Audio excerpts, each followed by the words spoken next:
Welcome to the world of science fiction stories, and don't forget to like, subscribe, and share the channel. Enjoy the listening. They gave us junk. We built a fleet of nightmares. The sky burned orange as another Dominion warship entered Earth's atmosphere. Captain Jack Mason watched from the cracked window of what had once been Earth's Space Defense Command. His hands gripped the metal railing until his knuckles turned white. "They're landing at the old airport now," Lisa Reed said, joining him at the window. Her face was smudged with dirt, and a thin scar ran from her right eye to her jaw, a gift from their failed last stand 3 months ago. "That makes 5 ships today," Jack nodded. "They're here for the last of our fleet." Outside, the sleek purple ships of the Dominion hovered over Earth's cities like giant predators. They didn't look like they had been built. They looked like they had been born. Not a single weld line or rivet showed on their perfect hulls. "It's time," Jack said, straightening his torn uniform. "Let's go hear what our new masters have to say." The meeting place was once a grand United Nations building. Now half of it was missing, blown away during the invasion. The remaining half had been quickly repaired with Dominion technology that made the human construction look like a child's attempt with building blocks. Lord Vex stood at the center of the room. Like all Dominion leaders, he was tall and thin, with skin that shifted color slightly as he moved. Right now, it glowed a confident gold. Jack and the other military commanders from around the world filed in and stood in a half-circle before Vex. None of them had slept in days. Some still wore bandages. "Earth representatives," Vex said, his voice clear but emotionless. "The war is over. Your planet is now part of the Dominion. Your courage was notable, if ineffective." A murmur of anger passed through the human group, but no one spoke up. What was there to say? Earth's military had thrown everything they had of the Dominion. Their best ships, weapons, and soldiers had barely scratched the alien fleet. "The terms are simple," Vex continued. "Humans will provide resources and basic labor. You will not develop new technology. You will not leave your solar system. You will not resist." Jack stepped forward. "And if we refuse?" Vex's skin rippled blue for a moment, the equivalent of a laugh. "Then instead of becoming useful members of the Dominion, you become extinct. The choice is yours, Captain Mason."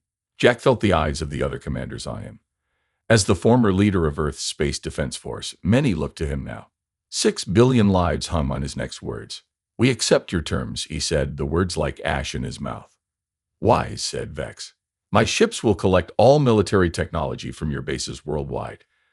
Anything that functions will be taken, and anything broken beyond repair you may keep."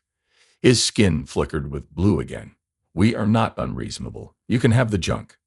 3 days later, Jack stood in the rain, watching his Dominion ships hauled away the last of Earth's functioning warships. Next to the landing pads were enormous piles of damaged equipment that the aliens had deemed worthless. Broken engine cores, cracked weapon housings, ships with their hulls torn open. "They're efficient," Lisa said, joining him under his umbrella.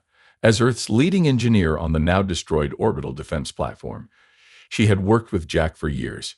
"They're taking anything that works and leaving anything that would take effort to repair. They think we're stupid. They think we're primitives who got lucky with a few technologies," Jack said quietly. "Well, compared to them, maybe we are." "No," Jack said firmly. "Different, not stupid. They build everything to be perfect. Every piece of their technology is elegant, efficient, but that's not the only way to solve a problem." Lisa raised an eyebrow. "What are you saying?" Before Jack could answer, Lord Vex approached them, flanked by 2 guards. Unlike the guards' shifting blue skin, Vex remained a steady gold. "Captain Mason," Engineer Reed, Vex gestured to the piles of scrap. "Your soldiers ask if they can take some of this broken equipment. For what purpose, I wonder?" "Souvenirs," Jack said quickly. "Reminders of our defeat." "Ah," Vex said, his golden skin rippling slightly. "How sentimental. Yes, take it all if you wish. Your primitive minds couldn't possibly do anything useful with it." As Vex walked away, Lisa turned to Jack with fire in her eyes. "I want to prove him wrong so badly." Jack watched the Dominion ships rising into the evening sky. "We will," he said quietly.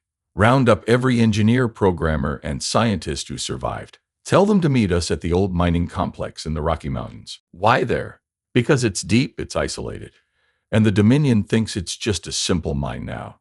Jack's eyes never left the departing ships. "They expect us to mine resources for them. We'll do that on the surface, but underground, we're going to do something else." "What exactly?" Jack finally looked at her, a dangerous smile forming on his face. We're going to take their junk and build nightmares. The abandoned mining complex was cavernous. Its largest chamber could have held 3 football fields. Now it held something else. Piles of broken Dominion technology hauled in secretly over 2 months. Before Jack stood 30 of Earth's greatest minds. Engineers, physicists, computer scientists. All had lost something to the Dominion. All had a reason to fight. They think we're beaten, Jack said, his voice echoing in the vast space. They think we're primitive, but humans have one advantage they don't understand. We know how to make do with what we have.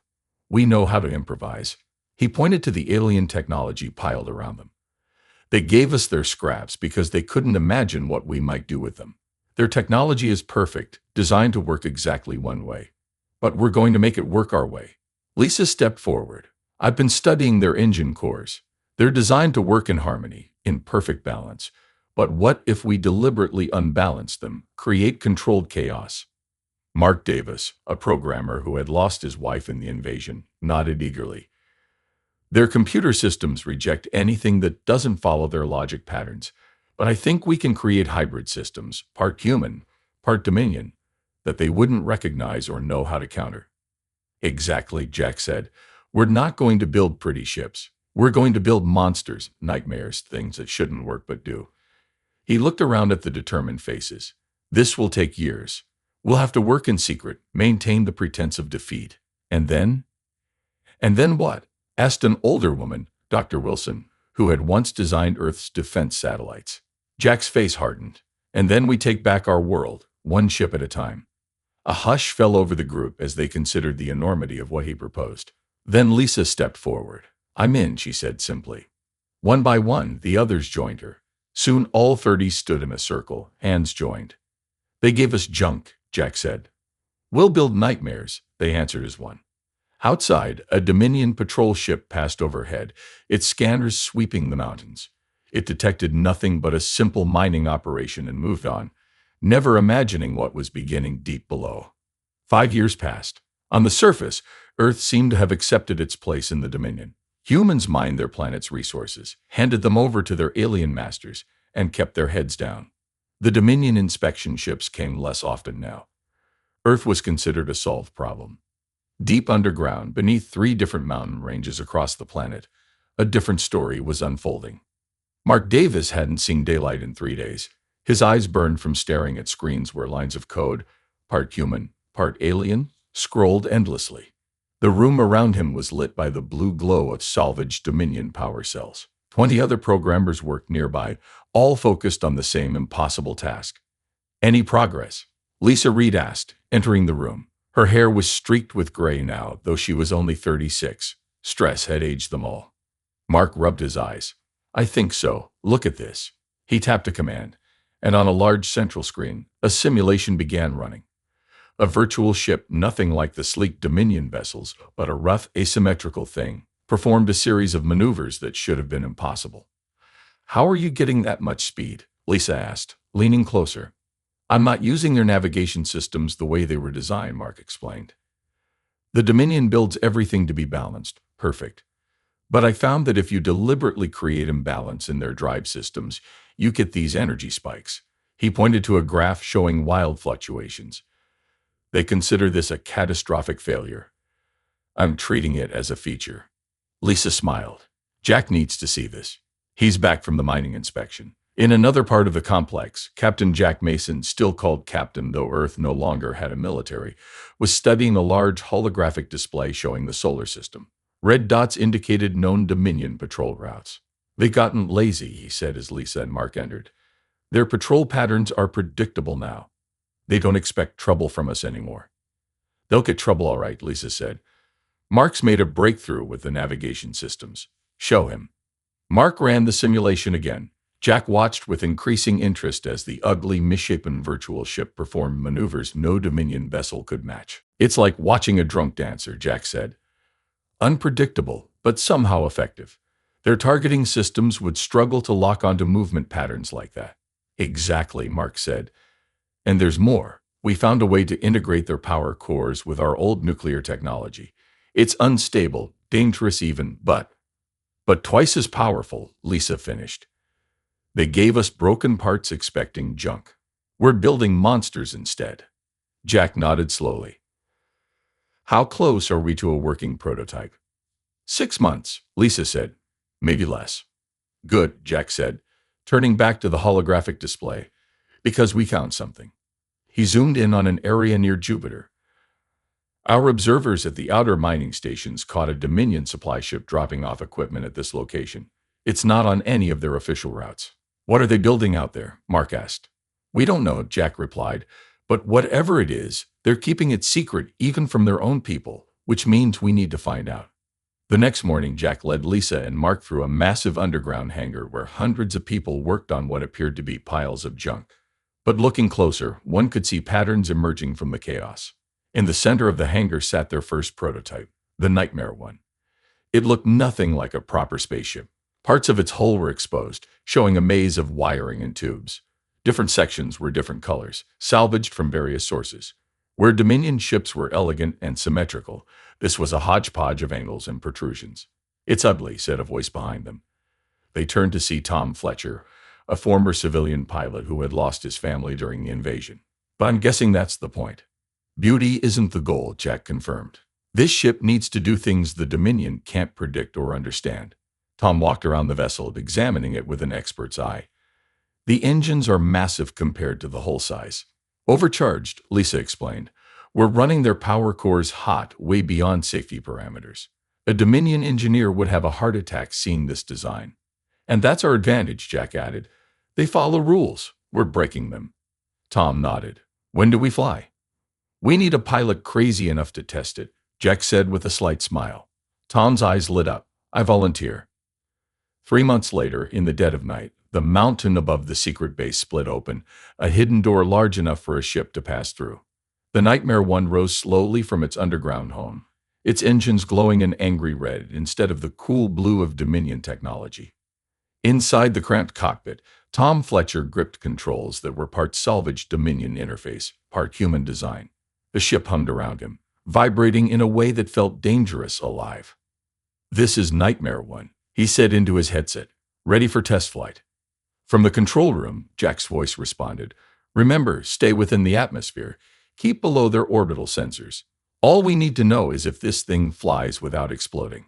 Copy that, Tom said, then added, but if it does explode, I can't think of a better way to go. He pushed the engines to quarter power. The ship shot forward with such acceleration that Tom was slammed back into his seat. Warnings flashed across his screen. Heat levels rising, power fluctuations, structural integrity compromised. The Dominion would have shut the engines down immediately. Tom grinned and pushed them harder. The ugly ship tore through the night sky, performing maneuvers that defied conventional aerodynamics. It didn't bank gracefully like Dominion ships. It jerked, it stuttered, it sometimes seemed to skip through the air. But it flew, and it was fast. Faster than anything Earth had built before. Faster perhaps than the Dominion's own vessels. When Tom finally landed back at the base 2 hours later, the entire team was waiting. As he climbed out, sweating and laughing, they swarmed around him. It's insane, he told them. It doesn't fly like anything I've ever piloted. It's like riding a bull during an earthquake, but it works. Jack turned to Lisa and Mark, his eyes gleaming with a hope that had been absent for 5 years. Begin full production. We need 50 more like this within 6 months. 50? Lisa asked. We barely have enough salvage parts for 10. Then we'll need more parts, Jack said grimly. It's time to start hitting their supply ships. Small raids, nothing that would trigger a full response. He looked around at the determined faces of his team. For 5 years, we've been building in secret. Now we begin phase 2, testing our nightmares against the real thing. Mark nodded. They won't know what hit them. No, Jack agreed, because we're not fighting by their rules anymore. Outside, the sun was rising over a world that appeared defeated. But underground, humanity's darkest, most brilliant creation was taking shape. A fleet of ships that shouldn't work, shouldn't fly, shouldn't fight. A fleet of nightmares. 10 years after the invasion, the Dominion patrol ship Rye Sentinel moved through Jupiter's orbit on its regular route. Inside, Commander Rel's skin shifted to a bored gray as he logged another uneventful patrol. Scan the moons again, he ordered his crew, then we can return to base. The sensor officer began the scan, then paused. Commander, there's an odd reading from the storm system. Might be a sensor malfunction. Rel sighed. Run diagnostics. These ships are too old for this outer patrol duty. The sensor officer never got to run the diagnostics. From within Jupiter's swirling storms, 12 ships emerged, if you could call them ships. They looked like no vessels the Dominion had ever built. Jagged, asymmetrical, with parts clearly salvaged from different sources. They resembled floating junkyards more than warships. Rel's skin flashed alarm red. Impossible, he whispered. The human ships, for they could only be human, moved in patterns that defied prediction. They didn't form meat attack formations like Dominion vessels would. Instead, they swarmed like angry insects, each following its own chaotic path. Open communications, Rel ordered. Unknown vessels, this is the human ships opened fire. But instead of the clean energy beams of Dominion weapons, these fired strange hybrid projectiles. Physical shells surrounded by energy fields that overwhelmed the Dominion shields through sheer brute force rather than elegant penetration. The Rice Sentinel never sent a distress call. On the bridge of Magmare Actual, Jack Mason watched the Dominion patrol ship explode on his screen. First blood, he said quietly. Lisa stood beside him, her eyes fixed on the readings from their ships. All Nightmare vessels report systems functioning within acceptable parameters. She allowed herself a small smile. Well, acceptable to us anyway. A Dominion engineer would be having a fit. Any sign of other patrols? Jack asked. Tom Fletcher, now fleet commander of the fighter-class Nightmare vessels, checked his scanners. Nothing in range. They weren't expecting trouble here, not after 10 years. Jack nodded. Begin salvage operations. I want everything we can use from that wreckage. Then back to hiding positions. As the Nightmare fleet moved to collect valuable parts from the destroyed Dominion ship, Jack stared out at Jupiter's swirling storms. The gas giant had proven to be the perfect hiding place. Its massive storms interfered with Dominion sensors, and its radiation would have damaged their sensitive instruments if they ventured too close. But the Nightmare ships, with their crude shielding and redundant systems, could handle it. Do you think they'll figure it out? Lisa asked quietly. Not immediately, Jack replied. One missing patrol ship isn't enough to raise a major alarm. They'll send investigators to assume it was a navigation error or equipment failure. And then, Jack's face hardened. Then we take more of them. One by one, building our strength until we're ready for something bigger.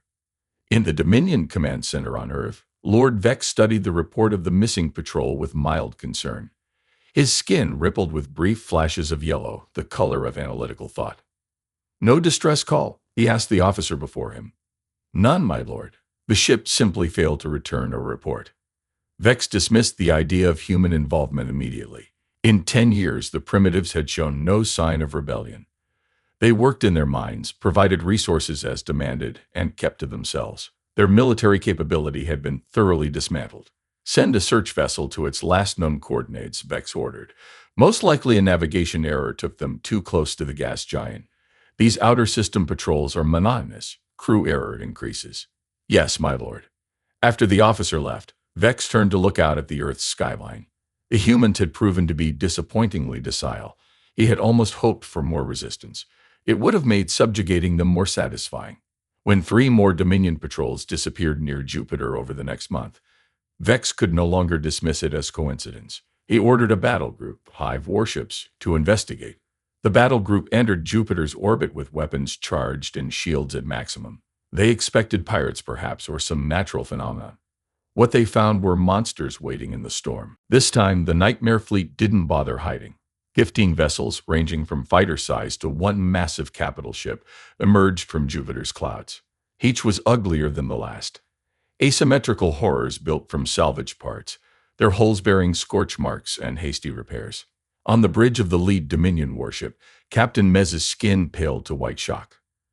Those are human designs, he whispered, mixed with our technology. But how? They couldn't possibly understand. Open fire, Mez ordered. All ships, full attack pattern. The Dominion vessels moved with perfect coordination, forming a flawless attack formation, their weapons charged with the same beautiful synchronization that made Dominion technology so superior. The human fleet did the opposite. Each ship moved independently, following no discernible pattern. Where Dominion ships aimed for clean kills, targeting engines or command centers, The human vessels tore into their enemies with savage, unpredictable attacks. From the bridge of the newly completed Nightmare Actual, Jack watched the battle unfold. They still don't understand, he said to Lisa. They're fighting by the book.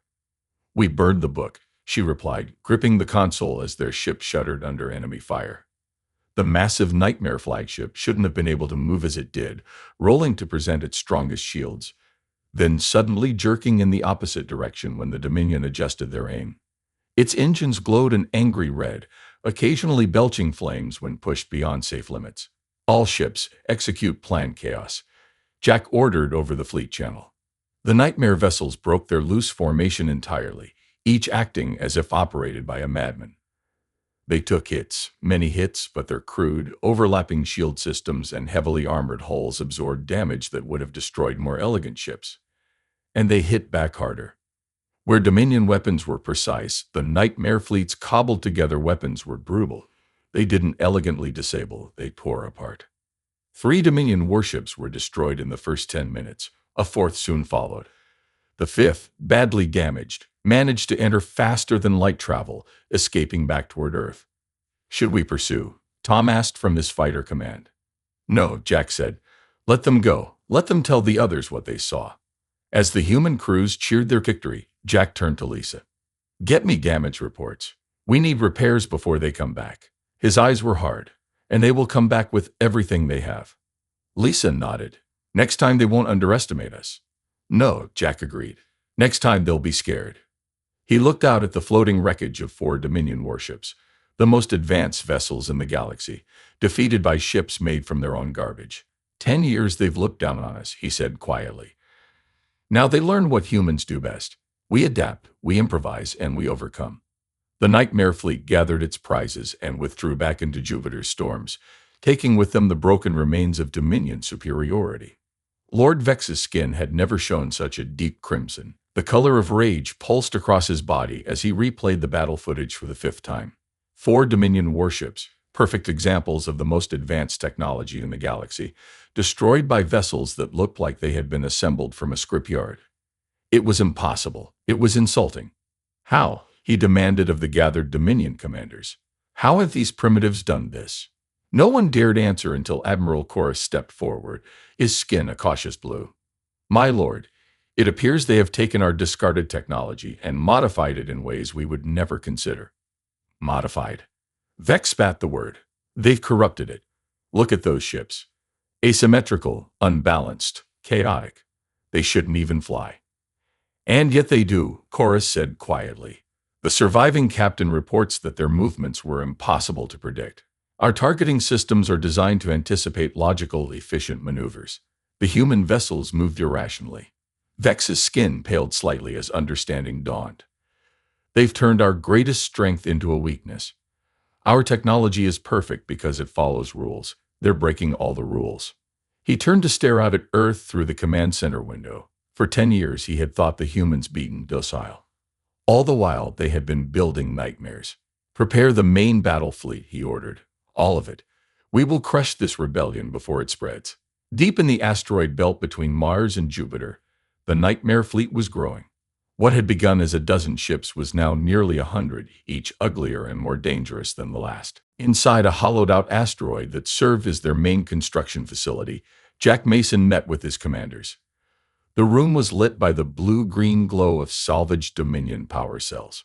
Maps and tactical displays covered the walls. The Dominion is mobilizing their main battle fleet, Jack told the gathered leaders. Over 50 warships, including 3 command vessels. Tom Fletcher whistled. That's overkill. That's respect, Lisa corrected. They're not taking any chances after what happened at Jupiter. Jack nodded. The question is, are we ready to face a force that size? Mark Davis, now Chief of Weapons Development, stepped forward.